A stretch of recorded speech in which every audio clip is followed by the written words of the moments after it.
स्वागत आहे तुमचं आपल्या चॅनलमध्ये. आणि आज आहे महिला दिवस. त्याच्या आधी म्हटलं सगळे घरातले पहिले कामं करून घ्या. आपल्याला सगळेच दिवस सारखे असतात, मग जायचं बाहेर. तर पहिले करायचे मला सगळ्या खिडक्या साफ करायचे आणि नंतर सोफा वगैरे सगळं साफसफाई करायची आहे. संडे असला म्हणजे एकच दिवस राहतो आणि त्या दिवशी मग बाकीचे जे कामं असतात ते करायचे होते. तर चला म्हटलं तुमच्याशी आता मी दाखवते मी कशी साफसफाई करते. खिडक्या तर झाल्या आता, तेव्हा ते व्हिडिओ मी काढला, पण आता सोफ्याचे कवर वगैरे सगळे साफ करायचे. आमची ते कॅट असते त्याच्यामुळे थोडं डस्ट, काही बारीक बारीक केस असतात, ते पण या व्हॅक्यूम क्लीनरमध्ये येते आणि पूर्ण स्वच्छ केल्यानंतर धूळ किती निघते ते दाखवते तुम्हाला मी. मग पहिले पूर्ण क्लीन करते. 2 रूमच्या खिडक्या मी साफ केल्या होत्या. तर आता सानन मला थोडी मदत करू लागत होता. तो घरातल्या कामामध्ये भरपूर मदत करतो आणि तो म्हणते मम्मी सोफा मी करतो साफ. त्याला आवडत होतं करायला, मजा येत होती. तर त्याने पूर्ण सोफा हा साफ केला व्यवस्थित. म्हणजे मागून पुढून त्यांनी केला होता, आता वरवरचं करायचं आहे ते करून राहिला होता. तर कसा व्हिडिओ काढतो म्हटलं तर खूप मोठा झाला असता, म्हणून शॉर्टकट तुमच्याशी शेअर करत आहे. तर हे व्हॅक्यूम क्लीनर कोणाकडे असेल तर नक्की सांगा, खूप छान आहे. याच्यामध्ये 4-5 टूल येतात ते आणि हे चालतं फिरतं मस्त रोबोटसारखं वाटतं. त्याला चाकं पण आहे 2 आणि 5 मीटर त्याची वायर आहे. त्याच्यामुळे नाही लय इझी तुम्ही कुठं पण रूममध्ये काम करू शकता, सोपं जातं. तर आता थोडीशी मी बसली कारण का थकली होती आणि मला जायचं आहे, महिला दिन आहे त्याच्यामुळे कार्यक्रम आहे मैत्रिणीकडे, तिकडे पण जायचं आहे. म्हटलं त्याच्या आधीही काम करून घ्यायचं, मग वेळ मिळत नाही जायला. तर म्हणून चला म्हटलं आज पूर्ण काम जे आहे पेंडिंग पडलेलं बऱ्याच दिवसात ते आज ते करून. तर माझ्या बेडरूमची खिडकी आहे ना, त्या तिथे ना कोपरा आहे, त्या कोपऱ्यामध्ये खिडकीच्या ना हातच जात नव्हतं आणि स्वच्छ नव्हतं करता येत. तर म्हणून म्हटलं चला आज पहिले ते काम करायचं, आज उद्या करतो असं करून काम लांबणीवर गेलं होतं स्वच्छतेचं. तर चला म्हटलं आज करूनच घ्या. आणि डस्ट किती निघते या छोट्या छोट्या गोष्टीत तुम्हाला दाखवणारच मी. ते पूर्ण कोपरे याच्यामध्ये डस्ट जाते, ती आपल्याला पुसता येत नाही, पण या व्हॅक्यूम क्लीनरनं पूर्ण बारीक बारीक जी धूळ आहे ना पूर्ण आली होती.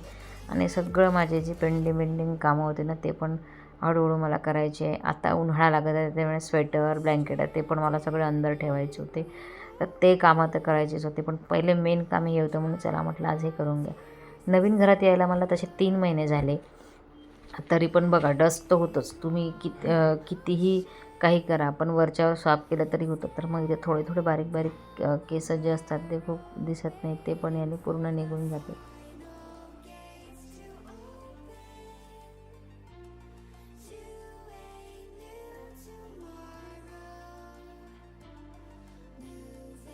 अर्धा घंटा गेला माझं पूर्ण साफसफाई करण्यात, पूर्ण केला आज. बेडशीट सोफा वगैरे तुम्हाला डस्ट दाखवत होता किती निघाल्याच्या अंदरचे धूळ रानून जे केसही असण्याच्या अंदर जे दिसत नाही आपल्याला बारीक बारीक, तर ते पण दाखवते. चला आता बघू आपण.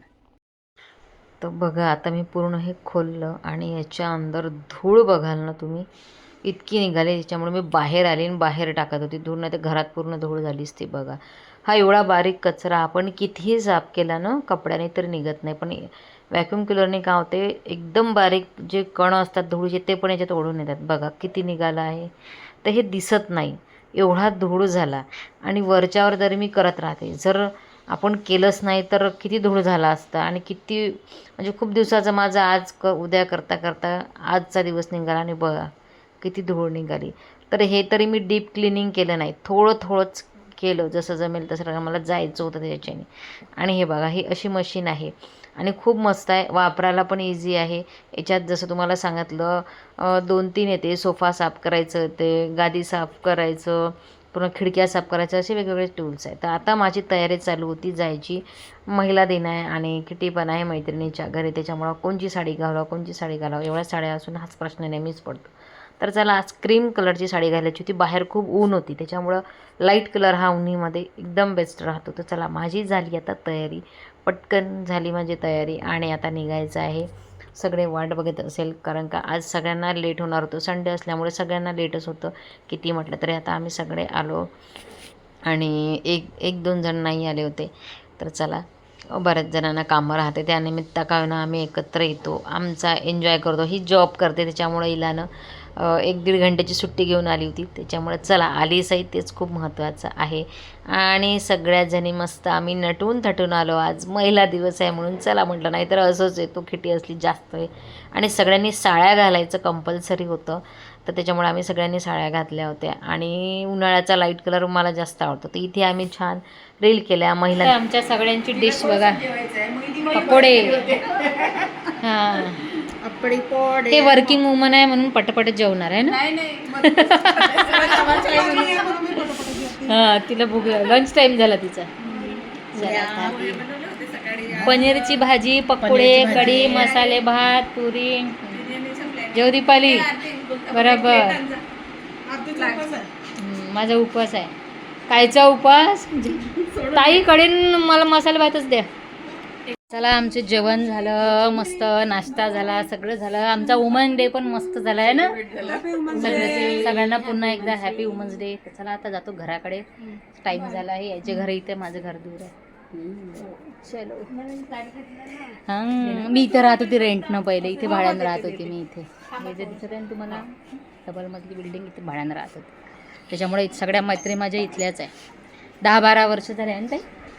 12 वर्ष झाले आमच्या मैत्रिणी. ना इथचं आठवण येते, तिथे सगळं आठवण येते. आणि यांची इथे किराणा घ्यायला येत होती का हो ताई. चला आता छान झाला, मस्त झाला कार्यक्रम. निघतो आता घराकडे. तुम्ही कसा चांगला केला वुमन्स डे नक्की सांगा. थकलो, आत्ता आली घरी. आता वाजले संध्याकाळचे 6. असा वेळ गेला आज, मस्त गेला. तुम्ही कुठं गेला नक्की कमेंटमध्ये सांगा. तुम्ही कसा सेलिब्रेट केला वुमन्स डे. चला बाय.